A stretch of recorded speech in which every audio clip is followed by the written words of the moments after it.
Okay, this is 6 to 8 pounds of, this is 6 to 8 pounds of mixed berries, mostly raspberries, but there's some strawberries and some blueberries in there as well.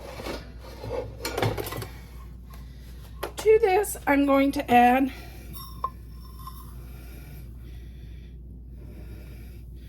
two cups of sugar,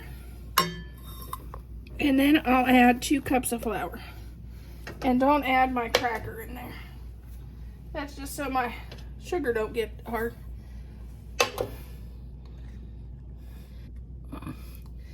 Okay, I'm going to add 3 cups of water. Then we'll cook this till it boils.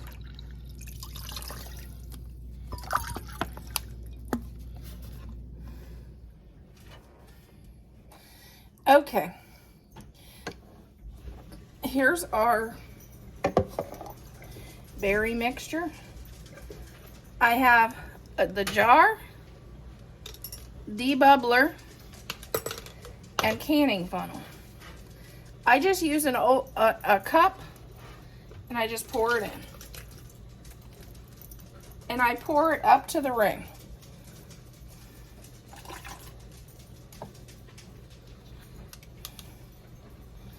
There's our jar. Then I just wipe it off.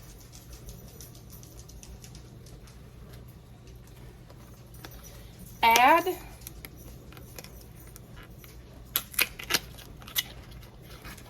the lid.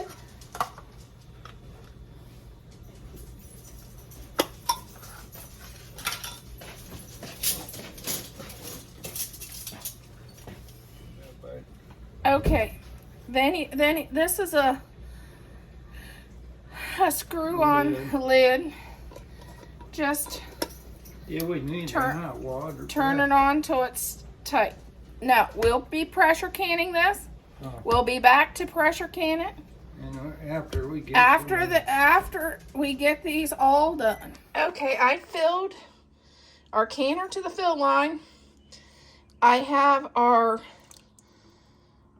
raw packed raspberries. Well, they're mixed berries, but mostly raspberries and blackberries.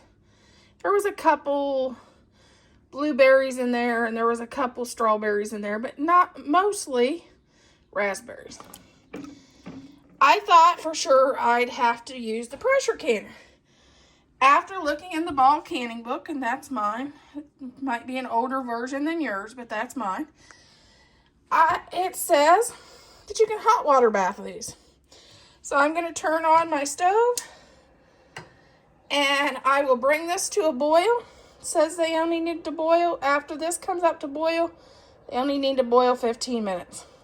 So I'll put my lid on, and we'll be back. Okay, use tongs like these to pick your jars up. Put them on an old dishcloth or a drying mat. And I let them cool, check to see if they're sealed. And then I take the rings off at about 24 hours later.